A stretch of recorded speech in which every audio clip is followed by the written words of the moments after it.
Hi friends, எல்லோரும் எப்படி இருக்கீங்க? இன்றைக்கி நம்ம டேஸ்டியான எண்ணெய் கத்திரிக்காய் குழம்பு எப்படி செய்கிறதுங்கிறத பார்க்கலாம்.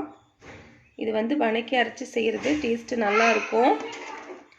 இப்போ நம்ம இந்த டேஸ்டியான ரெசிபி எப்படி செய்கிறதுங்கிறத குயிக்காக பார்த்துடலாம். எண்ணெய் கத்திரிக்காய் குழம்பு செய்கிறதுக்கு நான் ஒரு 1/2 கிலோ அளவுக்கு கத்திரிக்காய் எடுத்திருக்கேன். அது பார்த்திங்கன்னா இந்த மாதிரி நல்லா பிஞ்சு கத்திரிக்காய் எடுத்திருக்கேன். இந்த மாதிரி பிஞ்சு கத்திரிக்காய் செய்யும்போது டேஸ்ட்டு நல்லாயிருக்கும். இப்போ இதை மேலே இருக்கிற காம்பு எடுத்துட்டு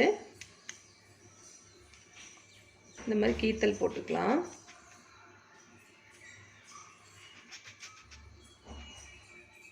இந்த மாதிரி கீத்தல் வர மாதிரி போட்டு எல்லாத்தையும் எடுத்து வச்சுக்கோங்க.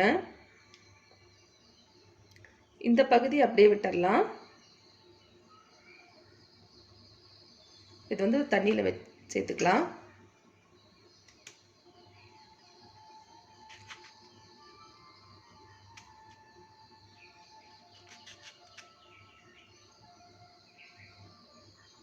இதே மாதிரி எல்லா கத்திரிக்காயும் கட் பண்ணி வச்சுக்கலாம். பாருங்க, எல்லா கத்திரிக்காயும் இந்த மாதிரி கட் பண்ணி எடுத்து வச்சாச்சு.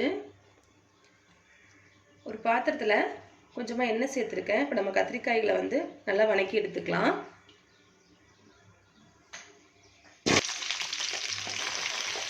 நல்லா இது எண்ணெயிலே நல்லா அந்த ஸ்கின்னோட கலரெல்லாம் மாறணும்.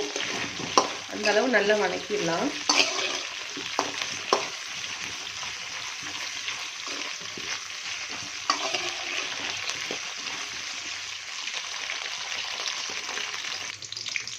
பாருங்க, நல்லா கத்திரிக்காய் வணங்கிடுச்சு. இந்த அளவு நல்லா வணக்கிடுங்க. நம்ம இதை எடுத்து தனியாக வச்சிடலாம். எண்ணெயில் ஒரு 15 சின்ன வெங்காயம் எடுத்திருக்கேன். ஒரு சின்ன துண்டு இஞ்சி, ஒரு 6 பல் பூண்டு எடுத்திருக்கேன். ஒரு பெரிய துண்டு தேங்காய் எடுத்திருக்கேன். இதெல்லாம் சேர்த்துக்கலாம்.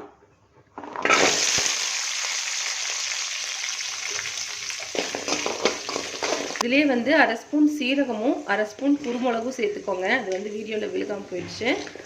இது சேர்த்துட்டு நல்லா வணக்கிடலாம். ஒரு 2 மீடியம் சைஸ் தக்காளி எடுத்து இதையும் சேர்த்துக்கலாம்.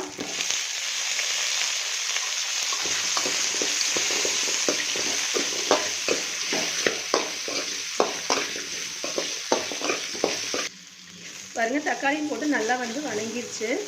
நம்ம ஸ்டவ்வை ஆஃப் பண்ணிவிட்டு இதை நல்லா ஆற வச்சுட்டு நம்ம அரைச்சி எடுத்துக்கலாம். பாருங்கள், இந்த மாதிரி நல்லா அரைச்சி எடுத்தாச்சு.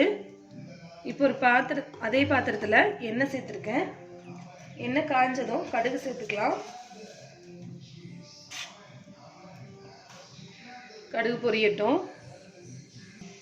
ஒரு 1/4 ஸ்பூன் அளவுக்கு வெந்தயம் சேர்த்துக்கலாம்.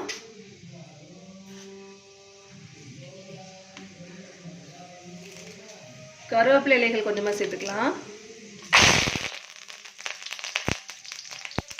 ஒரு பெரிய வெங்காயம் இந்த மாதிரி பொடிசாக கட் பண்ணியிருக்கேன்.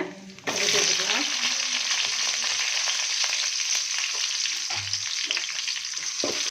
இப்போ நம்ம இதில் மசாலா பொருட்களை சேர்த்துக்கலாம். ஒரு 1/4 ஸ்பூன் அளவுக்கு மஞ்சத்தூள்,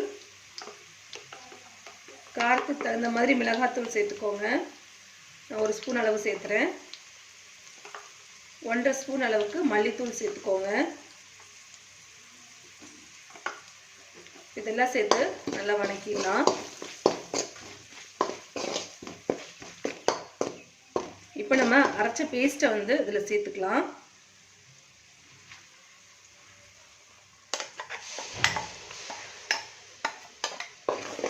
அளவு உப்பு சேர்த்துக்கலாம். நான் கல்லுப்பு தான் சேர்த்துறேன்.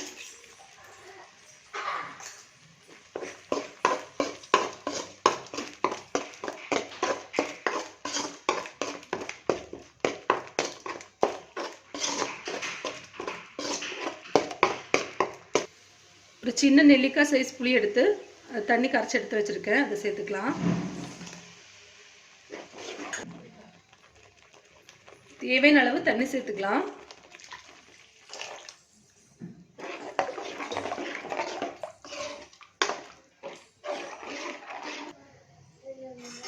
பாருங்க, இது தேவையான அளவு தண்ணி சேர்த்தாச்சு. நல்லா கொதிச்சு வரட்டும்.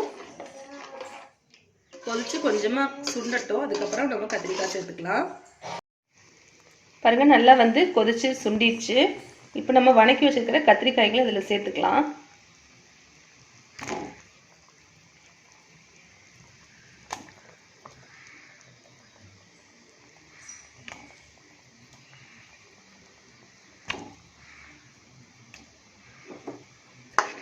நல்லா கலந்துட்டு இது வந்து ஒரு 5 நிமிஷம் இந்த கத்திரிக்காய் வந்து இதில் நல்லா வேகட்டும்.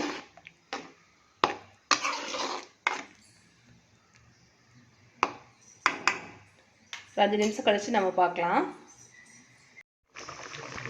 பாருங்கள், குழம்பு வந்து நல்லா சுண்டி எண்ணெய் பிரிஞ்சு வர ஆரம்பிச்சிருச்சு. இப்போ நம்ம இந்த ஸ்டேஜில் ஸ்டவ் ஆஃப் பண்ணிடலாம். கத்திரிக்காயும் நல்லா வெந்துருச்சு. இப்போ நம்ம டேஸ்டியான எண்ணெய் கத்திரிக்காய் குழம்பு சூப்பராக தயாராகிடுச்சு. நீங்களும் கண்டிப்பாக இந்த மெத்தடில் ட்ரை பண்ணி பாருங்கள். டேஸ்ட்டு நல்லாயிருக்கும். ட்ரை பண்ணி பார்த்துட்டு எப்படி வந்ததுங்கிறத உங்கள் ஃபீட்பேக்கை கமெண்ட் பாக்ஸில் சொல்ல மறந்துடாதீங்க. இந்த வீடியோ பிடிச்சிருந்தா லைக் பண்ணி, ஷேர் பண்ணி, கமெண்ட் பண்ணிக்கோங்க. மறக்காமல் நம்ம சேனலை சப்ஸ்கிரைப் பண்ணிக்கோங்க. தேங்க்யூ.